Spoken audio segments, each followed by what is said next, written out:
please stand for the hosting of the fellowship.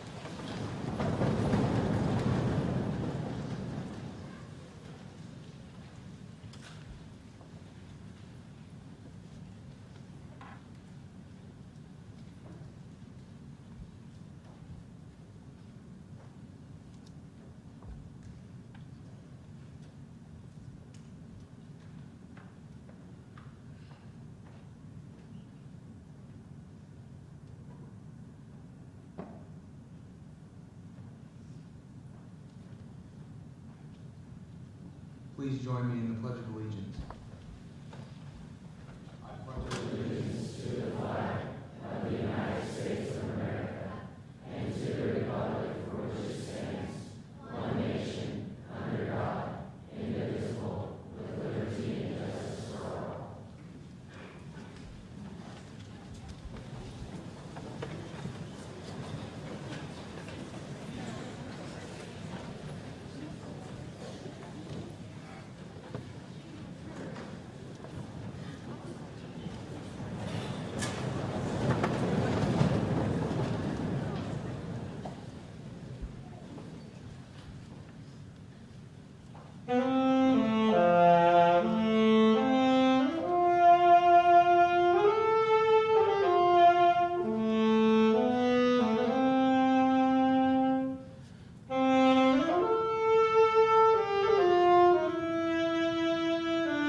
Nation's history, America's soldiers, sailors, airmen, Marines, and Coast Guardsmen have bravely answered the call to defend our freedom, to aid our friends and allies, and to turn back aggressors.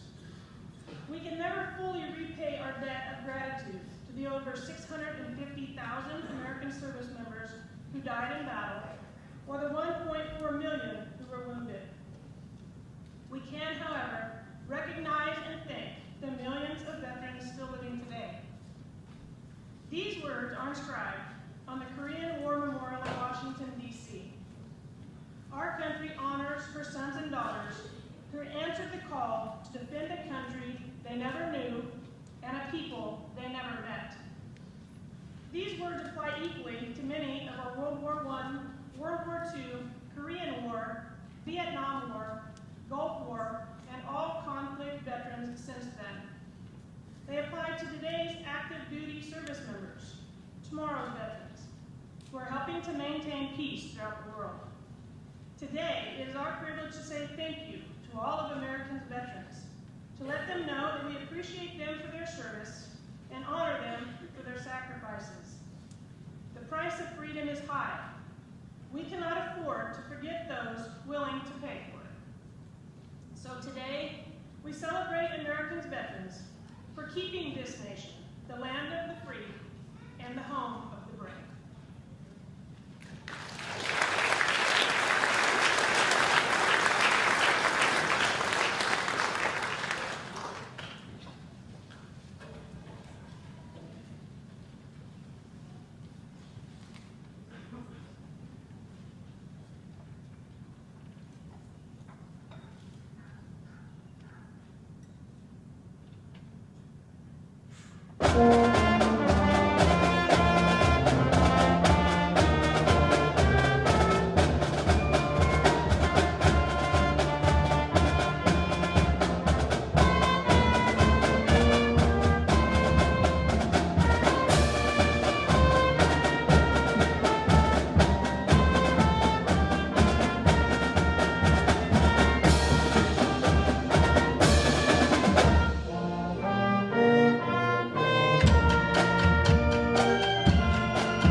Here to share their letters are Claire Berzer, Sarah Lovett, and Riley Vaughn. Thank you, veterans. I want to thank you for protecting us. I just was learning about you a couple of days ago. I did not know about you, guys, but now I can pray for you. Also, thank you for saving us in battles. I was hoping you guys do not lose any more teammates. I love that you guys saved our country. Thank you. Sincerely, Claire Berzer.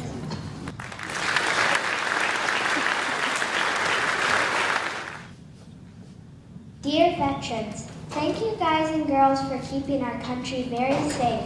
I wish you very good luck and hope you all are okay. I support your work and service. You guys keep it up and always look at the bright side, even when things are looking bad. You guys fight for what is right.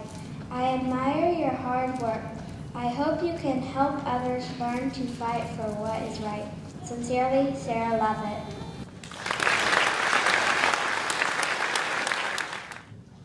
Dear veterans, I thank you for saving our country and risking your life for us. You might have missed family events, but you saved everyone. I'm sure you missed family, but it was worth it. You saved friends, you saved family, you even saved strangers. But you saved our country for us, and we thank you for that. Sincerely, Grady Vaughn.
We would like to recognize the veterans who are in attendance today.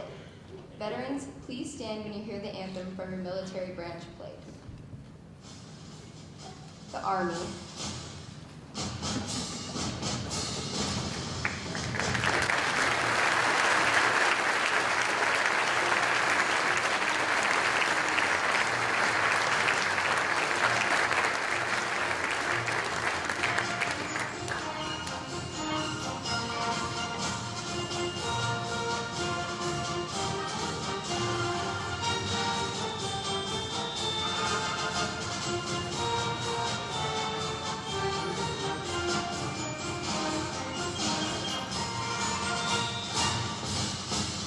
Navy.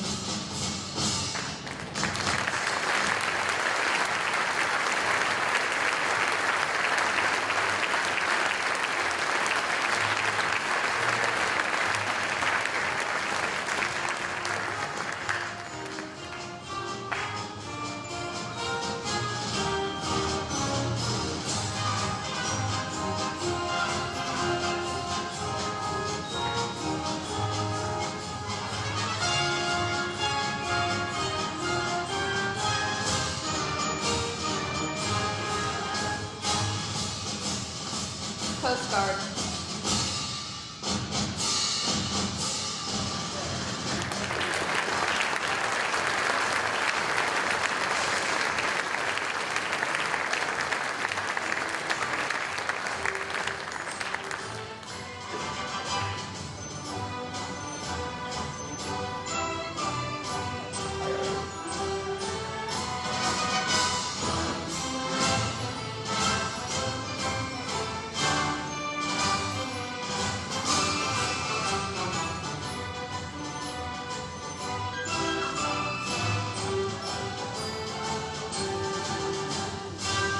Air Force.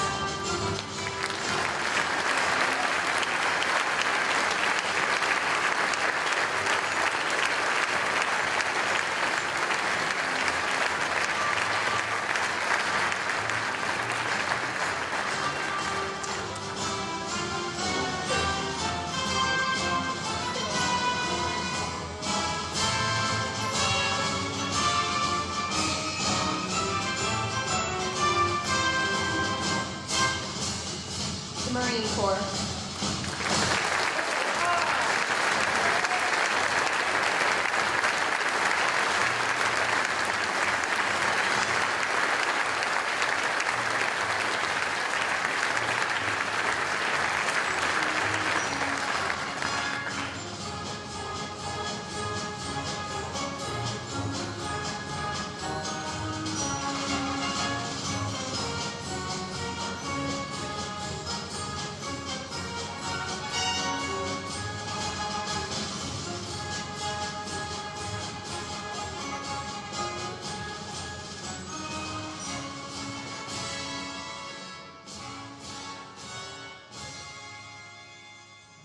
At this time, we would like to recognize the families who have had a family member serve our country and the Pleasanton High School graduates from the past 5 years.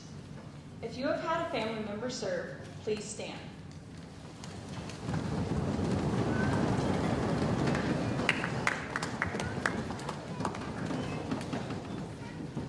You may be seated.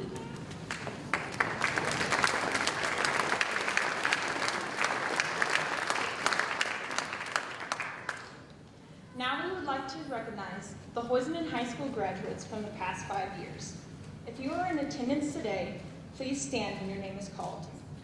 Casey Stevens, Justin Humphrey, Cody Phelps, Avery Urban, Timothy Lewis Jr., Darwin Brickley, Peter McCool, Michael Pata, Zachary Sanders, Corey Humphrey.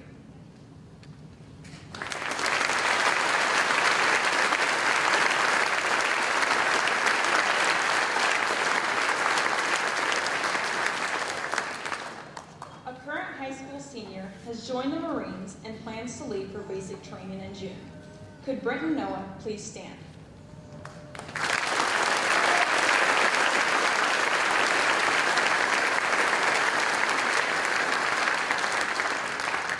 Thank you for your service.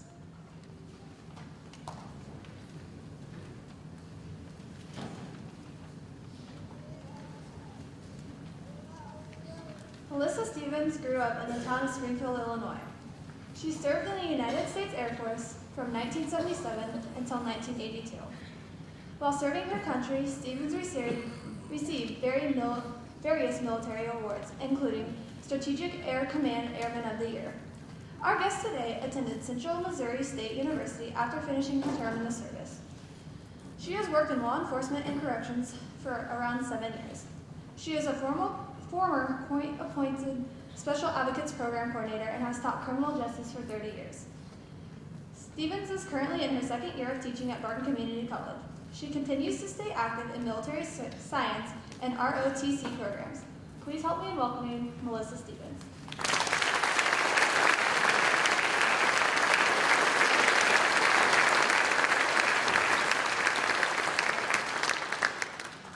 Hello. I'm really happy to be here today. I know it's a solemn occasion, but I thought I was going to speak to mostly young people, so I just wanted to talk about fun in the military. And those of you who are veterans, you know what I'm talking about. You have a lot of fun in the service, right? That's right. So I'd like to start by just saying, you are free, people. You are free. This nation will remain the land of the free, only so long as it's the home of the brave. Elmer Davis.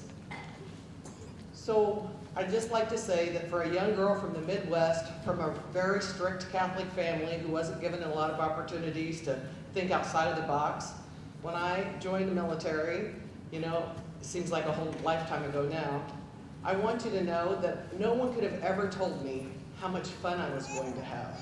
It wasn't all fun, but you know, I made friendships for life, people I'm still friends with today, that we laughed so hard about the things we did in the military. They threw us out of planes. You know what I'm saying? It seemed like very little training, they just pushed us. And I really liked it. I mean, you don't know that when you're in it. I learned how to rappel down buildings, cliffs. I mean, I still like to rappel. It's just crazy the things you get to do. But one of the things I learned in the military that I think makes me a good teacher today is that the military is the world's greatest educator. And I'm sure a lot of the veterans here will tell you, the training in the military is excellent. They take these young people from all walks of life and they teach you conformity, they teach you precision, they teach you discipline. But in the midst of all of that, you learn. And you learn who you are as an individual and what it takes to be successful and have a military career. And I'm sure a lot of the veterans here today will tell you that they learned so much in the military that sticks with them today. You know, often when I'm, teaching my classes now, I think back to how the military taught us. You know, they break things down into bits of 5 and 7, have us master those things until they added another layer. I try to remember that with my students. The military really taught me about structural organization and authority, about how to respect authority and what it means to be respectful of your leaders, how it's important to know to be respectful of authority. The military taught me discipline in all kinds of areas. Like, I still make my bed in military style. Do some of you? I mean, I don't think I even knew how to make a bed properly before I joined the military. I learned how to iron. I learned how to shine shoes. For you young people today, I want you to know that even though I'm old and, I don't want to be condescending due to age, but when I went into the military, it was the first year that military academies opened to female applicants. It wasn't that long ago that military academies weren't open to women. And now all the military academies are open to women. So some of you who are, undecided about college, especially those of you who are in your junior year and maybe have some high ACT scores, you should really think about joining some of the military academies. It takes a while to do the application, and I would really encourage you. There are so many veterans in this room that I'm sure would be happy to write you letters of reference. I'd like to talk about, I'd like to turn you on to military aircraft and warships. I mean, YouTube it. Watch a plane go off a U.S. Navy aircraft launcher. I mean, when a plane takes off, the smell, the sound, the vibration, it's really a thrill. The newest U.S. Navy destroyer, which is going to be in service in 2020, is named after the first United States Marine, African-American Marine Corps General, Frank Peterson. And I want you to all pay attention to that when they launch that destroyer. What's not to love about the stealth bomber? I mean, really, it's a stealth bomber. We now have a new stealth destroyer in action, I mean, military aircraft is cool. Military warships are cool. I'd also like to say something about, and I don't want to take a lot of time here, but I'd like to say something about civilians thanking veterans for their service. And I know some of the veterans in here today might fall into this category and they might agree with me. I have some friends who are Vietnam-era veterans, and they always want me to say this whenever given an opportunity to speak out on their behalf, especially some of the Vietnam veterans in the VA hospital in Topeka. I volunteer there in the hospice periodically. Mostly we just play cards. It's nice when civilians come up and say thank you for your service. I mean, it's really appreciated. But you know, it wasn't that long ago, in the 60s, that this country was really in a time of turmoil and unrest. And we were in a war called the Vietnam War, which it's easy to forget about. And you know, yes, there were 50,000 US casualties, but there were 4 million North and South Vietnamese casualties. And it was a terrible, bloody time in our nation's history. But because it was such an unpopular war, that when those veterans came home, and they were drafted, you know, most of those people didn't enlist, they were forced to go. And some of them were your age or slightly older. And when they came home, no one thanked them for their service. You know, they were ashamed and disgraced. And they still suffer today. Some of them suffer silently, some of them let you know about PTSD. But the average age of the Vietnam-era veteran right now is 64 years old. And I'd like you all to find a Vietnam-era veteran and encourage them to talk about their military service and to thank them specifically. The other thing I'd like to remind you of is don't forget about the POWs and the KIAs and MIAs. You know, it's very important to support those. And in this day and age, we're really at a crossroads in military funding, military strategy, military placement of troops throughout the world. I think it's shameful that we have military veterans that we don't provide care for, that they're homeless veterans. Please remember to, you know, really support any efforts on veterans' behalf to provide services to those veterans who need them. So with that, I'd just like to say, you are free, people. Thank you. Lance Corporal Casey Stevens is a 2015 Hoisington High School graduate. He left for basic training in San Diego last July and graduated in October. Casey finished a second training in California and was then transferred to North Carolina. From there, he went to Okinawa, Japan, and then to South Korea. He is currently serving in Okinawa. We had some basic questions, so we reached out to Casey. Here's what he said.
At this time, we would like to take a few moments to honor and remember our Hoisington High School alumni and other northern Barton County residents who lost their lives in service to our country. As each name is read, a candle will be lit. From World War II, Eddie Adams, Jimmy Adkins, Eugene J. Bartnick, Harry Black, Walter Boger, Gerald Cass, William Dutton, Rudolph H. Foss, Harry E. French, Levon Hetler, Kelsey C. Horning, Bernard Barney Humphrey, Harold N. Johnson, Bill Johnson, Morris Keltner, Laverne D. King, George Littrell, Edwin Meyer, Emil H. Manweiler, Tom McAtee, John C. Miller, John E. Miller, J. Gordon Mitchell, Charles L. Osborne, Raymond Schwing, Marjorie Shaw, Kenneth O. Smith, Charles F. Soberns, Maurice Soberns, Furman Susink,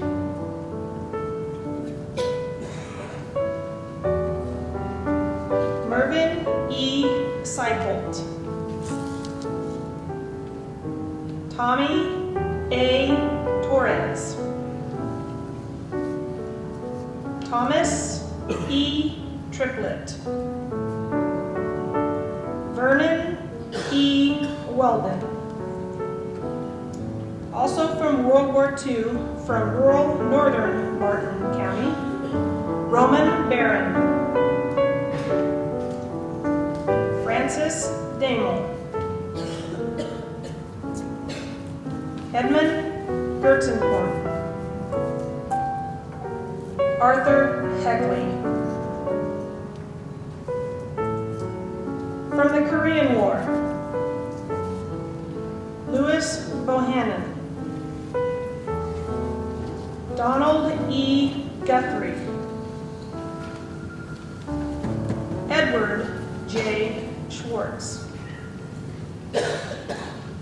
From the Vietnam War, Carl F. Karst, Robert E. Riedel, John Simmons, Tommy D. Wilson.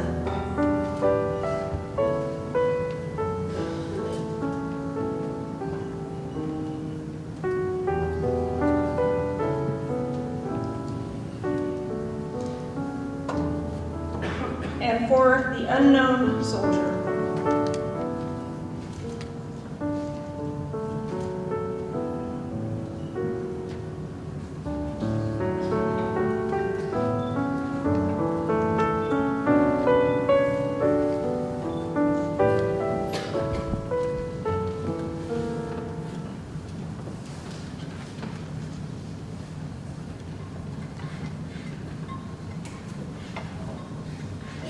Please observe a moment of silence.